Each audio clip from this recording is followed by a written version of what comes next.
Hey friends, today I want to give you some permission to have a meltdown or two or three, and it is okay. And I think I'm also saying that to myself. I am the kind of person that takes all the emotions and shoves them into a box and sets them over to the side. I think this started back when I was a kid and I was with my best friend Chris. I grew up with all boys in my neighborhood, and I was watching The Little Mermaid, and it made me cry. I don't know why The Little Mermaid makes you cry. And I was like, nope, nope, not okay. And probably that started a long lifetime of shoving stuff down. And then I got this shirt, and you can't see it if you are just listening to audio, but I'll pull back. It's a picture of a taco, and it says, "Every now and then I fall apart." And I think it's important that you have some permission for that. A lot of us feel this pressure to always have it together, and over the past few years, I have unwillingly been led on this journey to, like, I don't know, explore my feelings and deal with them and all of that, and it's actually been pretty helpful. And I still don't cry a lot. I cry very rarely, amongst standards, but I still have meltdowns. I'm not that great at recognizing they're coming. Other people in my life can recognize them probably a few hours before I get to them. But I want to make sure that you guys know that you have permission, and in fact, almost an imperative, or like a coaching command, if I'm even allowed to give you one, to have a meltdown. I typically will have one a week. I have one business, and I think that if you have multiple businesses, you're allowed more than one meltdown a week. So I think a good goal is one meltdown per business per week. Now, at the time of this recording, it is March 30th, which means we are in the midst of, we just finished 2 full weeks on stay-at-home orders in California. There's a global pandemic. It is terrifying. Our kids can't go anywhere. We can't go anywhere. We're all missing our friends and our family, feeling cooped up. The weather has not been great in most parts of the country. We're worried about maybe there have been layoffs that you've experienced or loved ones, like we're feeling very unstable financially. There's so much that's unknown. And then here we are, like, having to be the people that hold it all together for everyone else.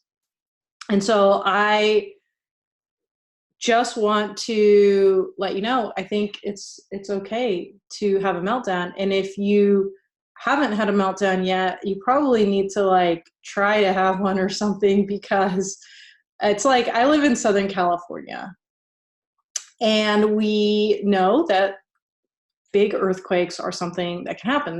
There's only been a couple big ones in California in my lifetime. Neither impacted me, but we know that a huge earthquake would be really, really horrible.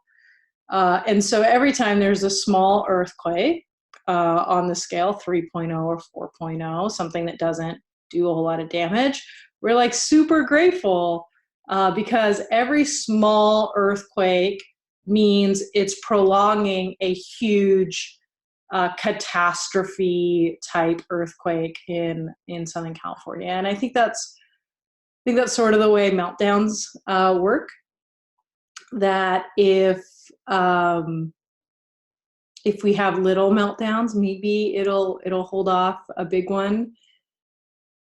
I noticed in my coaching last week, it was, I work with a lot of really awesome leaders. And what I noticed is that the stress, even for the most, I don't know, together people, was really starting to wear.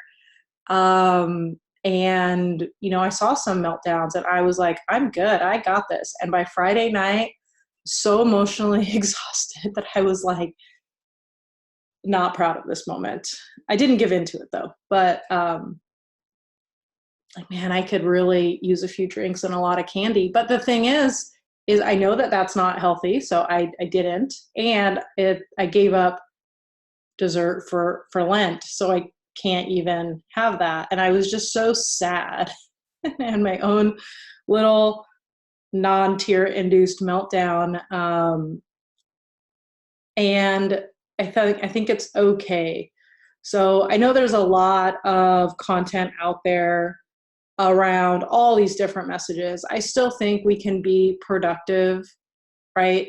And, I think we can still contribute and still have meltdowns. I do that most Tuesdays. I think that it's just okay. And I want to give you that encouragement as a coach that doesn't mean anything's going to happen. If you're scared about what's going to happen in your business, it's okay. Journal that ish out. And then do your best to refocus. And if you're having a few more meltdowns than normal, we're in a crisis, and that is okay. We're all just trying to do our best here. So I wanted to just take a few minutes and give you that encouragement. That's the pep talk that I gave multiple times last week. And I figured that if my one-on-one clients and myself and my business partner and all these people needed a pep talk, that my husband, it's okay to have a meltdown, then probably you did too. And I think that that's okay. And if you guys need some support, you don't have a safe place to have a meltdown or a little bit of a fit, let us know. We have communities for that where you are just allowed to be, and it's okay. And we got your back. So that's it for me today. Just want to give you that encouragement to have a little bit of a release, and give yourself space to do that. All right. Well, this is not my usual podcast or video format, so I'm feeling a little like, how do I end this? I feel like I should give you steps or something. I don't know. Okay. So step 1 is allow yourself to have a meltdown if it's coming upon, right? Like, give yourself some space for that. I think it's helpful to write it all out. So it's not sitting in your head, taking up all your brain space. And I think it's important to shift your focus to something that will keep you from wallowing in your meltdown once you've kind of processed some of those emotions. So I am by no means an expert in processing emotions, but that's the best I got for you today, and hopefully that's helpful. Have a great week, everyone. Let us know if you need anything or if there's anything that we can support you with.